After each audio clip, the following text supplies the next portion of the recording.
Assalamualaikum warahmatullahi wabarakatuh. Alhamdulillahi rabbil alamin. Wabihi nasta'in ala umurid dunya waddin. Wassalatu wassalamu ala ashrafil anbiya'i wal mursalin. Wa ala alihi wa sahbihi ajma'in. Alhamdulillahilladzi hadana lihada wa ma kunna linahtadiya laula an hadanallah. Asyhadu an la ilaha illallah wahdahu la syarikalah. Allahumma salli ala Muhammad wa ala ali Muhammad. Wa may ya'tasim billahi faqad hudiya ila siratim mustaqim. Amma ba'du. Rabbi shrah li sadri wa yassir li amri wahlul 'uqdatam min lisani yafqahu qawli. Di sini saya akan menjelaskan mengenai tujuan pendidikan Islam berdasarkan kajian ayat, yaitu surat Al-Imran ayat 164. Saya bacakan dulu ayatnya. A'udzu billahi minasy syaithanir rajim. Bismillahirrahmanirrahim. Laqad mannallahu 'alal mu'minina idz ba'atsa fihim rasulan min anfusihim yatlu 'alaihim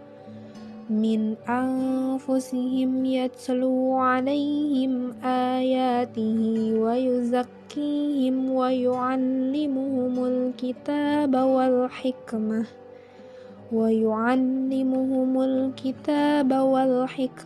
wa in kanu min qablu lafi dhalalim mubin. Shadaqallahul azim. Artinya, sungguh Allah telah memberikan karunia kepada orang-orang yang beriman ketika Allah mengutus di antara mereka seorang rasul dari golongan mereka sendiri yang membacakan kepada mereka ayat-ayat Allah, membersihkan jiwa mereka dan mengajarkan kepada mereka Alkitab dan Al-Hikmah. Dan sesungguhnya sebelum kedatangan Nabi, mereka adalah benar-benar dalam kesesatan yang nyata. Asbabun nuzul Quran surat Al-Imran ayat 164 ini berkaitan dengan isu Nabi Muhammad SAW wafat terbunuh dalam perang Uhud. Lalu pendapat lain menurut Al-Kabi dan Al-Muqatil meriwayatkan bahwa ayat ini turun berkaitan dengan pasukan panah yang meninggalkan posisinya karena meraih ghanimah, karena mereka merasa khawatir bahwa harta ghanimah ini tidak akan dibagikan kepada mereka seperti yang telah Rasul lakukan pada waktu perang Badar. Kemudian Nabi Muhammad SAW bersabda, "Bukankah kalian aku tugasi jangan meninggalkan posisi itu sebelum ada perintah dariku?" Mereka menjawab, "Kami tinggalkan saudara-saudara kami dalam keadaan siaga." Kemudian dijawab oleh Nabi SAW, "Bahkan kalian mengira kami akan menggelapkan ghanimah dan tidak membagi-bagikannya?" Dengan terjadinya peristiwa tersebut, maka Allah SWT menurunkan Quran surat Al-Imran ayat 164 ini. Lalu dilanjutkan dengan penafsiran ayatnya, yaitu dalam kalimat laqad mannallahu 'alal mu'minina idz ba'atsa fihim rasulan min anfusihim. Nah, sesungguhnya Nabi sallallahu alaihi wasallam berasal dari mereka. Maksudnya, beliau berasal dari kalangan bangsa Arab. Dengan demikian, mereka akan lebih cepat menanggapi ajakan beliau, mengambil hidayah dan petunjuknya. Dan Nabi Muhammad akan lebih dipercaya oleh mereka dibandingkan jika beliau bukan berasal dari kalangan mereka. Dalam tafsir An-Nur menjelaskan, Nabi Muhammad yang dilahirkan di negeri mereka senantiasa bersifat benar, memelihara amanah, menyeru kepada Allah Subhanahu wa taala, berpaling dari dunia, dan tidak pernah disangka untuk berkhianat. Nah, tampilnya Nabi dari golongan mereka ini adalah suatu nikmat dari Allah yang maha besar yang dicurahkan kepada mereka yang beriman. Orang mukmin pada ayat ini adalah umat yang beriman yang mengambil manfaat dari kedatangan Nabi Muhammad SAW. Walaupun Nabi Muhammad SAW berasal dari suku Arab, beliau adalah rahmat bagi segala alam. Sebagaimana dalam tafsir Al-Manar menjelaskan bahwa min anfusihim adalah jenis manusia, bukan jenis Arab, seperti yang termaktub dalam Quran surat Al-Anbiya ayat 107, wa ma arsalnaka ila rahmatan lil alamin, yang artinya, dan tidakkah kami mengutus kamu melainkan untuk menjadi rahmat bagi semesta alam. Kemudian tafsir dalam kalimat yatslu alaihim ayatihi, Nabi membacakan untuk mereka ayat-ayat Allah Subhanahu wa taala yang menunjukkan kekuasaan, keesaan, dan pengetahuannya, agar jiwa manusia terarah padanya untuk mengambil manfaat dan teladan darinya. Artinya, Nabi Muhammad menyampaikan dan membacakan ayat-ayat yang diterimanya kepada kaumnya. Lalu tafsir kalimat wa yuzakkihim, sesungguhnya Nabi Muhammad mensucikan, membersihkan jiwa mereka dari akidah palsu dan bujukan-bujukan wasani. Wasani ini adalah penyembah berhala. Sebab bangsa Arab sebelum adanya Islam hidup dalam kekacauan akhlak, akidah, dan etika. Kemudian Nabi Muhammad SAW mencabut mereka dari akar-akar wasani, penyembah berhala, dan mengenyahkan akar-akar batil dari akidah mereka, seperti kepercayaan mereka bahwa di balik sebab-sebab alam yang berkaitan dengan kejadian-kejadian itu terdapat pula manfaat-manfaat yang bisa diharapkan dan bahaya yang dikhawatirkan. Hal tersebut dari sebagian makhluk. Nabi Muhammad SAW membersihkan dan mensucikan mereka dari segala kepercayaan yang sesat. Nabi Muhammad menyuruh mereka mengerjakan yang ma'ruf dan meninggalkan yang munkar. Lalu tafsir kalimat wa yu'allimuhumul kitaba wal hikmah, Nabi SAW mengajarkan mereka kitab Al-Quran dan hikmah, yaitu hadis. Mengajarkan Alkitab Al-Quran berarti memaksakan mereka agar mau belajar menulis dan membebaskan mereka dari kebutahurufan menuju cahaya dan ilmu pengetahuan. Nabi Muhammad SAW meminta agar mereka menulis Al-Quran dan beliau membentuk sekretaris wahyu. Kemudian beliau menulis surat-surat untuk para raja dan pemimpin kabilah di seluruh penjuru wilayah yang cukup terkenal, mengajak mereka masuk Islam, sehingga tulis-menulis tersiar di kalangan mereka. Peradaban mereka menjadi semakin besar, kekuasaan pun berubah menjadi bertambah luas. Dengan demikian, mereka mampu menguasai umat yang dahulunya mempunyai kekuasaan, pengaruh, dan kekuatan yang besar pada masa itu. Begitu pula Nabi Muhammad SAW mengajarkan mereka tentang hikmah atau hadis, membimbing mereka memahami segala sesuatu dan mengetahui rahasia-rahasianya, memahami hukum-hukumnya, menjelaskan masalah dan hukum yang terkandung di dalam Al-Quran dan hadis. Kemudian Nabi SAW memberikan petunjuk mengenai cara-cara mengambil istidlal. Istidlal ini merupakan suatu cara mencari dalil atau sumber hukum bagi sesuatu masalah yang belum diketahui hukumnya. Lalu cara-cara mengetahui hakikat segala perkara dengan bukti-bukti atau argumentasi-argumentasinya. Dalam tafsir An-Nur dijelaskan bahwa Nabi Muhammad SAW mendidik mereka untuk mempelajari ilmu tulis dan ilmu baca. Nabi Muhammad berhasil membebaskan umatnya yang buta huruf menjadi umat yang hidupnya disinari ilmu pengetahuan. Mereka diperintahkan menuliskan Al-Quran. Hak itu mendesak mereka untuk belajar menulis dan membaca. Nabi SAW mengangkat beberapa orang penulis. Dengan usaha itu berkembanglah pelajaran tulis baca Al-Quran di kalangan bangsa Arab. Maka risalah inilah yang menjadikan mereka sebagai guru jagat atau pemberi kebijakan dunia dan pemilik akidah, pemikiran sistem sosial, dan tata aturan yang menyelamatkan manusia secara keseluruhan dari jahiliyahnya pada masa itu. Mereka dinantikan peranannya dalam perjalanan ke depan untuk menyelamatkan manusia dari kejahilian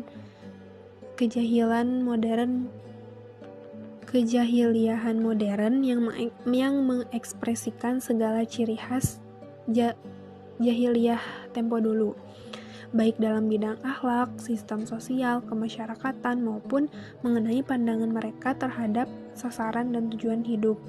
Meskipun sudah terbuka bagi mereka ilmu-ilmu yang berkaitan dengan materi, produk-produk perindustrian, dan kemajuan peradaban. Lalu tafsir kalimat wa in kanu min qablu lafi dhalalim mubin. Sungguh mereka sebelum masa kenabian berada dalam kesesatan yang nyata. Sebab tidak ada kesesatan yang lebih parah dari kesesatan suatu kaum musyrik kepada Allah Subhanahu wa taala dengan menyembah berhala-berhala dan mereka memperturutkan hayalan-hayalan mereka.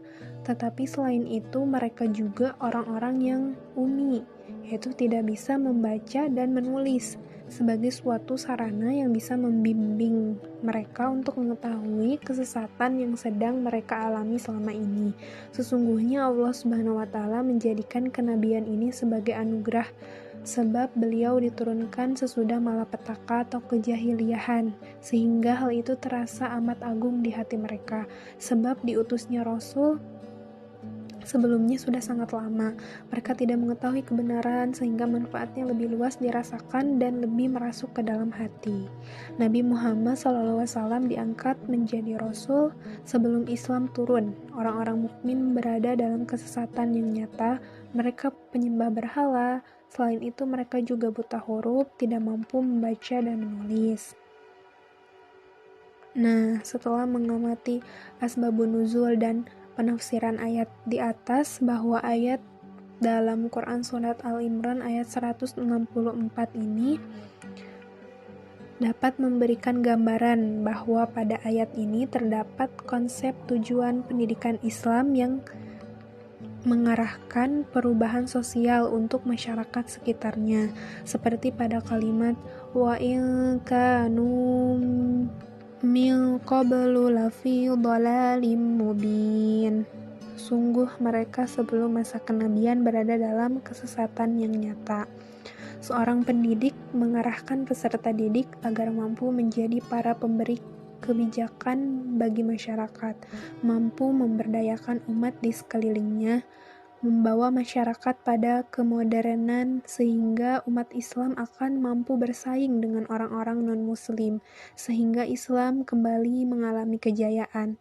Walaupun secara sekilas itu tidak mudah, akan tetapi melihat perjuangan Rasulullah SAW pada masa itu yang sangat gigih berjuang memajukan masyarakat Arab pada masanya, sehingga mampu mencerahkan umat manusia yang dahulu kala memang dalam keadaan sesat yang nyata. Dengan demikian, pendidik memiliki peran yang sangat penting untuk menjadikan perubahan yang signifikan pada peserta didiknya, lingkungannya, dan masyarakatnya. Pendidikan adalah sebuah proses kegiatan menuju suatu tujuan, karena pekerjaan tanpa tujuan yang jelas akan menimbulkan suatu ketidakmenentuan dalam prosesnya. Lebih-lebih dalam proses pendidikan yang bersasaran pada kehidupan psikologi peserta didik yang masih berada pada taraf perkembangan. Maka tujuan merupakan faktor yang paling penting dalam proses kependidikan itu. karena dengan adanya tujuan yang jelas, materi pelajaran dan metode-metode yang digunakan mendapat potensialitas yang sejalan dengan cita-cita yang terkandung dalam tujuan pendidikan. Tujuan pendidikan Islam mengandung di dalamnya suatu nilai-nilai tertentu sesuai dengan pandangan Islam sendiri yang harus direalisasikan melalui proses yang terarah dan konsisten dengan menggunakan berbagai sarana fisik dan non-fisik yang sama dengan nilai-nilainya. Idealitas tujuan dalam proses kependidikan Islam mengandung nilai-nilai Islami yang hendak dicapai dalam proses kependidikan yang berdasarkan ajaran Islam secara bertahap. Dengan demikian, tujuan pendidikan Islam merupakan penggambaran nilai-nilai Islam yang hendak diwujudkan dalam pribadi peserta didik pada akhir dari proses kependidikan. Dengan kata lain, tujuan pendidikan Islam adalah perwujudan nilai-nilai Islami dalam pribadi peserta didik yang diperoleh dari pendidik Muslim melalui proses yang terfokus pada pencapaian hasil atau produk yang berkepribadian Islam yang beriman dan bertakwa kepada Tuhan yang Maha Esa, berakhlak mulia, sehat, berilmu, cakap, kreatif, mandiri, dan menjadi warga negara yang demokratis serta bertanggung jawab, sehingga sanggup mengembangkan dirinya menjadi hamba yang taat dan memiliki ilmu pengetahuan yang seimbang dengan dunia akhirat, sehingga terbentuklah manusia muslim paripurna yang berjiwa tawakal secara total kepada Allah Subhanahu wa Ta'ala. Dengan demikian, tujuan pendidikan Islam sama luasnya dengan kebutuhan manusia modern masa kini dan masa yang akan datang, karena manusia tidak hanya memerlukan iman atau agama, melainkan juga ilmu pengetahuan dan teknologi sebagai alat untuk memperoleh kesejahteraan hidup di dunia sebagai sarana untuk mencapai kehidupan yang bahagia di akhirat. Nah, berkaitan dengan tujuan pendidikan Islam, Muhammad Attiyah Al-Abrashi berpendapat bahwa tujuan pendidikan Islam adalah akhlak. Menurutnya, pendidikan budi pekerti merupakan jiwa dari pendidikan Islam. Islam telah memberi kesimpulan bahwa pendidikan budi pekerti dan akhlak adalah ruh atau jiwa pendidikan Islam. Dan tujuan pendidikan Islam yang sebenarnya adalah mencapai suatu akhlak yang sempurna. Akan tetapi, hal ini bukan berarti bahwa kita tidak mementingkan pendidikan jasmani, akal, ilmu, maupun ilmu pengetahuan praktis lainnya, melainkan bahwa kita sesungguhnya memperhatikan segi-segi pendidikan akhlak sebagaimana halnya memperhatikan ilmu-ilmu yang lain. Anak-anak membutuhkan kekuatan dalam jasmani, akal, ilmu, dan juga membutuhkan pendidikan budi pekerti. Dengan demikian, tujuan pendidikan Islam adalah mendidik budi pekerti dan pembentukan jiwa. Lalu yang kedua, memperhatikan agama dan dunia sekaligus. Sesungguhnya, ruang lingkup pendidikan Islam tidak hanya terbatas pada pendidikan agama dan tidak pula terbatas hanya pada dunia semata-mata.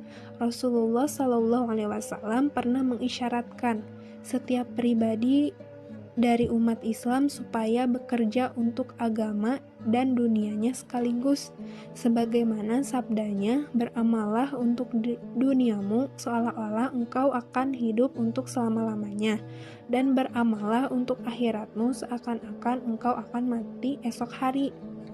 Berdasarkan hadis di atas dapat dipahami bahwa Rasulullah SAW tidak hanya memikirkan dunia semata, tetapi beliau juga memikirkan untuk bekerja dan beramal bagi kehidupan akhirat. Karena itu, tujuan pendidikan Islam bukan hanya untuk pencapaian kehidupan dunia, tetapi juga untuk pencapaian kebahagiaan akhirat. Cukup sekian penjelasan mengenai tujuan pendidikan Islam yang telah saya sampaikan. Mohon maaf apabila terdapat kesalahan dalam penyampaiannya, dan saya sangat menerima kritik dan saran dari teman-teman yang sudah menonton video ini. Sekian dari saya. Assalamualaikum warahmatullahi wabarakatuh.